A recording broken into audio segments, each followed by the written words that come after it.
তাহলে আমাদের প্রশ্ন পুলিশ ধরছে না, তাহলে এই কারণে এই তৃণমূলের সভাপতির হাত তার মাথার উপরে রয়েছে বলে।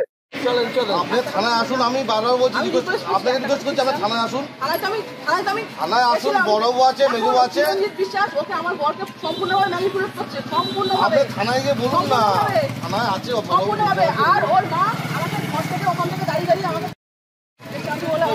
আপনি থানায় আসুন।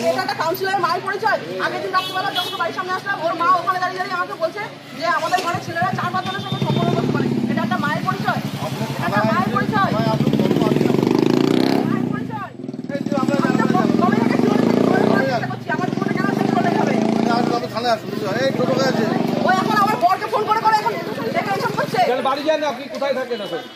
আমাকে চিরঞ্জিত বিশ্বাস সাহাপাড়ায় ভাড়া বাড়িতে এনে রেখে দিয়েছে। আমাকে না খেতে দেয়, না পড়তে দেয়, না কোনো কিছু। আজকে আমার মেয়েটা না খেয়ে পড়ে রয়েছে। আর এখন আমার বড় তো আমার কোনোভাবেই কোনো আমাকে দেখাশোনা করে না, কোনোভাবেই না। আজকে চিরঞ্জিত বিশ্বাসের আমার 1 বছরের সম্পর্ক, একদিনের না, 1 বছরের সম্পর্ক। একটা মেয়ে এমনি এমনি বাড়ি থেকে বেরোয় না। চিরঞ্জিত বিশ্বাস আজ থেকে 3 মাস আগে আমাকে বাড়ি থেকে বের করে আমার কাছে সমস্ত এভিডেন্স আছে। আর ওর ওপর নেতৃত্ব ওকে সবসময় ওকে এ করে। ওর কোনো দলের কাউন্সিলর না, দলের নাম ভাঙিয়ে খাচ্ছে সম্পূর্ণভাবে। ওর দলের নাম ভাঙিয়ে খাচ্ছে।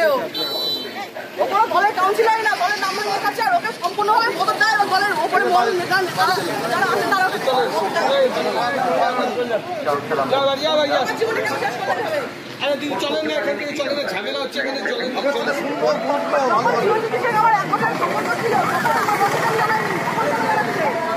আজকে একটা কাউন্সিলর মা আমাকে নাকি গাড়িটাকে পুরো ওয়ে বানিয়ে রেখে দিয়েছে।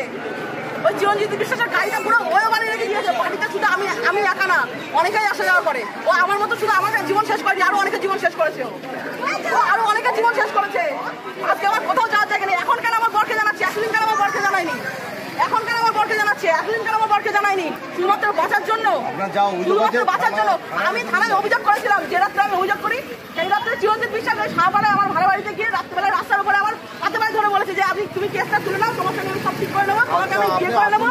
শুনুন আমার কথা, আমাকে বলেছিল যে তোমাকে আমি বিয়ে করে নেবো, তোমাকে আমি ইয়ে করে নেবো, তুমি আমার শুধু কেসটা তুলে নাও। ওর কথা মতো আমি কেসটা তুলে নিয়ে আসলাম। ঠিক কেস তোলা 3-4 দিনের পর তারপরে কোর্টে গেলাম। কোর্টে গিয়ে যখন স্টেটমেন্ট দিই যে ওর নির্দোষ বা কিছু, ওর কোনো দোষ নেই, আমি এমনি কেস করেছিলাম ওর নামে, তার ঠিক যেদিন থেকে আমি কেস তুলে নিই তার সব থেকে ও আমার সঙ্গে যে ব্যবহার সেই ব্যবহার করা শুরু করেছে।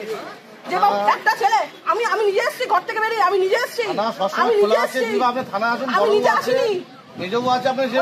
বরকে এখন ম্যানিপুলেট করছে। এখন এই চিরঞ্জিত বিশ্বাসের সঙ্গে আমার 1 বছরের সম্পর্ক হয়। ও আমাকে বিয়ের প্রতিশ্রুতি দেয়। আমার বরের সঙ্গে আমার ঝামেলা প্রচুর, অনেকদিন ধরে ঝামেলা অশান্তি চলছিল।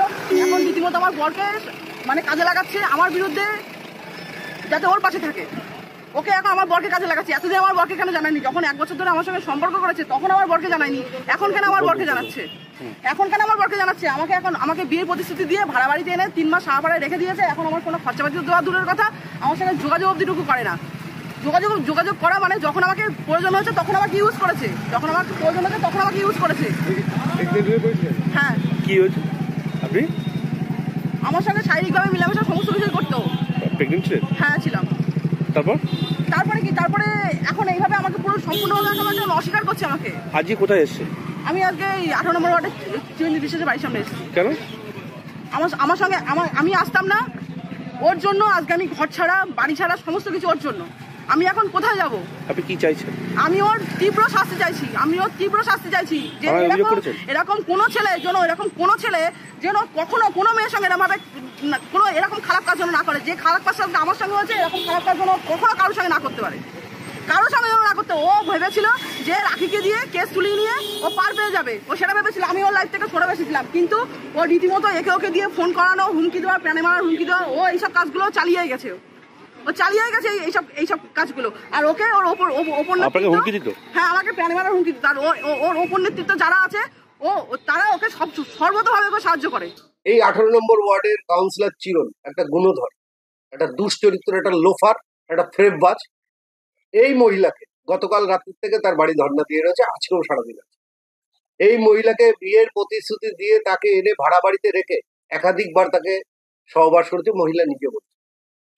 এর আগে তার নামে অনেকবার কমপ্লেন হয়েছে, পুলিশ তাকে ধরছে না। পুলিশ তাকে কেন ধরছে না? তার কারণ জেলা সভাপতি তৃণমূলের, তৃণমূলের জেলা সভাপতি, যার হাত এই যে চিরন তার মাথার উপরে, কারণ ধর্ষণ করার, সহবাস করার অধিকার এই যে তৃণমূলের সভাপতি তিনি দিয়ে রেখে দিয়েছেন। নাহলে এত বড় সাহস পাচ্ছে কি করে? আর পুলিশ কেন তাকে ধরছে না? এলাকা দূষিত করে দিল, এলাকার লোক ফেড আপ হয়ে গেছে। প্রতিনিয়ত তার বাড়ির উপরে এ মহিলা আসছে, ও মহিলার সাথে, যে মহিলার সাথে সে মানে সহবাস করে তাকেই বিয়ের প্রতিশ্রুতি দেয়। এর আগে দেখলেন একটা মা মেয়েকে জমি নিয়ে মারবে, একের পর এক অত্যাচার চালাচ্ছে। তাহলে আমাদের প্রশ্ন পুলিশ ধরছে না, তাহলে এই কারণে এই তৃণমূলের সভাপতির হাত তার মাথার উপরে রয়েছে বলে? একদমই সম্পূর্ণ ভুল কথাটা। কারণ যে অভিযোগ করছে সে বরাবরই এই ধরনের প্রথম থেকে আমাকে ব্ল্যাকমেল করছিল। প্রথম কথা হলো আমার নিজস্ব ওয়াইফ আছে, তারও নিজস্ব হাজবেন্ড আছে। হ্যাঁ, ওখান থেকে এরকম আমি আগেও শুনেছি, এরকম 8-10 জন ছেলেদের সঙ্গে এসব ধরনের কাজ করে এখন আমাকে একটা টাফে ফেলানোর চেষ্টা করছে। আর যে ভিত্তিক যে তথ্যগুলো ও দিচ্ছে, যে মহিলা যার কথা বললেন, সেই তথ্য সম্পূর্ণই ভুল। এই ধরনের কোনো ঘটনা ঘটেনি। মহিলা আমি শুনেছি গতকাল, আমি তো ছিলাম 10 দিন মেঘালয়ের দিকে ছিলাম, শিলংয়ে। গতকাল রাত্রেও শুনেছি ওই মহিলা এসে, রাত্রেবেলা এসে, আমার মা একা ছিল, বৃদ্ধা মহিলা একা ছিল, তখন রাত্রেবেলা এসে আমার বাড়িতে এসে চড়াও হয়, দরজায় লাথি মারে, ক্লোবসের গেট ভাঙার চেষ্টা করে, অকথ্য ভাষায় মাকে খিস্তি খাস্তা মারে। মা সেটা আমাকে তখন বলে, আমি তখন অন দা ওয়ে ছিলাম, রাস্তায় গাড়ি চালাচ্ছিলাম। আমি আজকে সকাল 6:30টার সময় এসে ব্যাপারটা পুরো জানতে পারি। তারপরে 10:30 12টা নাগাদ জানতে পারি ওই মহিলা এসে আবার এই ধরনের কুৎসা, এসব উল্টোপাল্টা কথাবার্তা বলছে, মাকেও গালাগালি দিয়েছে, মার উপর চড়াও হচ্ছিল। শুনেছি এইসব কথা। মেয়েটা যেটা আমার বিরুদ্ধে যে অ্যালিগেশনটা দিয়েছে সম্পূর্ণ ভিত্তিহীন, এর কোনো তথ্য নেই, সম্পূর্ণ ভিত্তিহীন তথ্য। তৃণমূলের সভাপতির হাত তার মাথার উপরে রয়েছে বলে এই কারণে ধরছে না।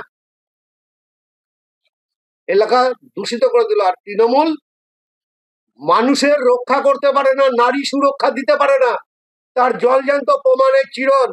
চিরঞ্জিত বিশ্বাস নির্দলের কাউন্সিলর আমার দলে এখনো যোগদান করেছেন কিনা সেটা আমার জানা নেই, এবং যারা আমার ছবি দেখাচ্ছেন তারা নিজেদের ক্রিমিনালদের সাথে হুবহু ছবি রয়েছে, তারা আজকে অন্য ছবি দেখাচ্ছেন। ভারতবর্ষের প্রধানমন্ত্রী সঙ্গে এমন মানুষদের ছবি রয়েছে যারা দেশের লক্ষ লক্ষ কোটি টাকা নিয়ে বিদেশে পাচার হয়েছে। এসব ছবি দেখিয়ে কোনো প্রমাণ হয় না। শুধু এইটুকু বলবো, যদি অপরাধী হয়ে থাকে নিশ্চিতভাবে উপযুক্ত বিচার ব্যবস্থার মধ্যে শাস্তি হবে, পুলিশ উপযুক্ত শাস্তির ব্যবস্থা করবে।